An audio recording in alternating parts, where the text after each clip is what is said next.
What's the story with this Guangdong stuff? Is it true? Sure.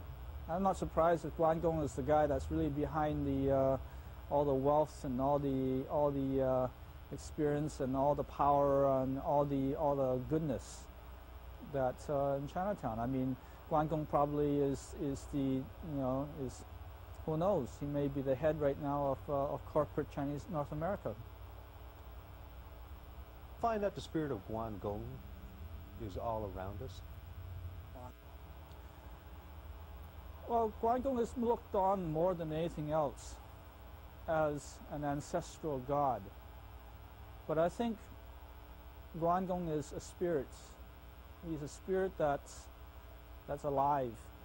It's much more than simply an effigy or something of the past that you can tell little kids and there's a good story behind it.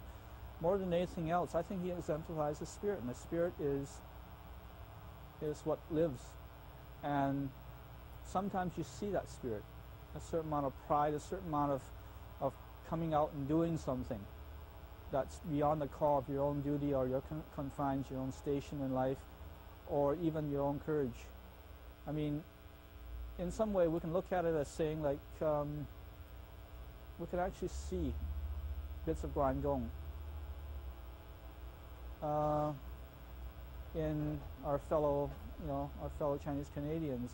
The introduction to your book is apart from Frank Chin. Could you tell us how you came about to use that? Well, one of the very earliest literary pieces that I read and I've come across was Frank Chin's works. And Frank Chin wrote a play called Year of the Dragon. It itself is one of the most powerful plays that and pieces of literary work that I think even up to now, I think it stands, and still very few people, very few writers have reached that level with it. And the writing deals with the ironies of what our culture represents.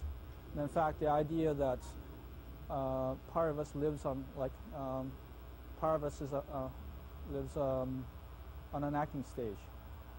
We're put up, we're Chinese, we're different, and sometimes we exploit it, for various reasons.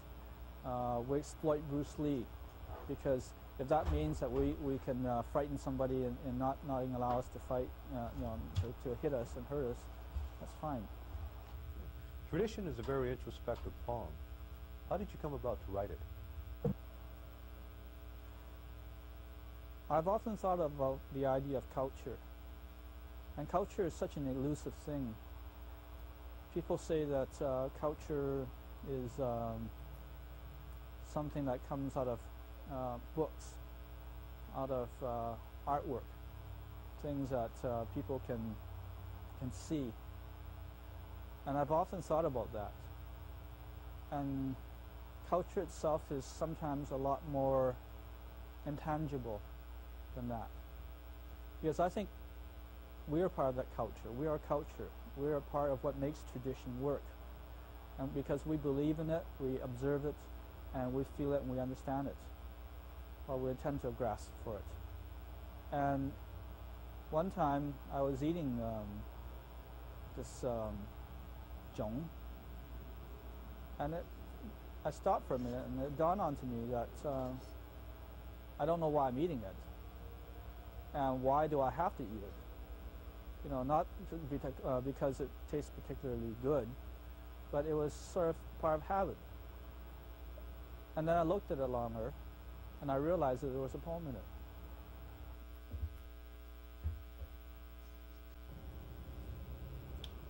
Tradition.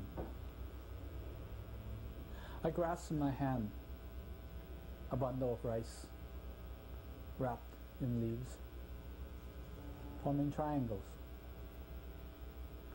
I pull the string, unlocking the tiny knots, releasing the long, thin strand. I tug at the dry green leaves, holding the sweet rice within. Peeling it back, I begin to open. Where did you find the inspiration and impetus to write Equal Opportunity? Well, Equal Opportunity was a story more than a poem. And it came from my listening to a lot of older Chinese in Chinatown telling stories. And what they've done was that they were telling stories, but it was kind of funny because the stories, it was almost like a competition. It was a story, and they were all funny because they were talking about each other's experiences. And the competition was to see how much pain each person has endured. And somehow a lot of the anecdotes, a lot of the humor comes out of a lot of pain that's come out through the past. And Equal Opportunity is a bit of irony. I don't know whether or not it's entirely true that these instances, and possibly it could have all happened, you know, some time in Chinese North America, because you know there is a lot of time. But it's ironic because the Chinese, in fact, gotten something out of it. Equal opportunity. In early Canada, when railways were highways, each stop brought new opportunities. There was a rule. The Chinese could only ride the last two cars of the trains.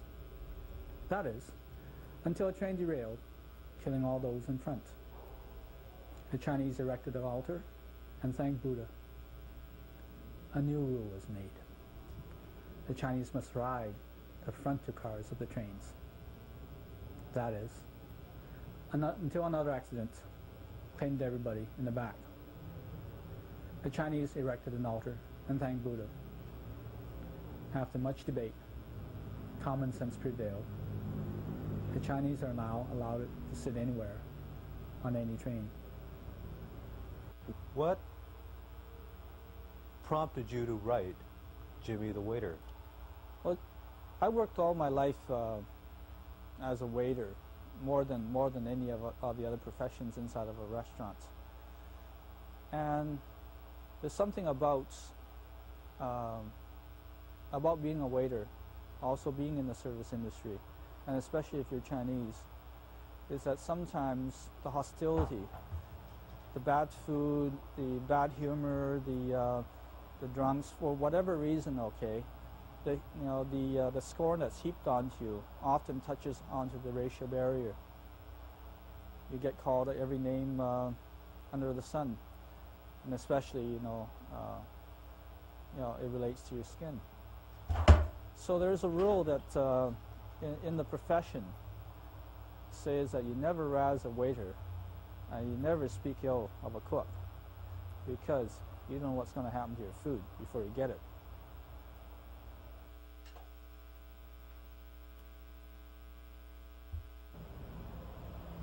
Here's to Jimmy the Waiter. I caught him picking his nose and flicking the snot into the cream of mushroom soup. Now that's for calling me a chink. I know him, and he wouldn't hurt a fly, but would think of nothing of serving it up with crackers.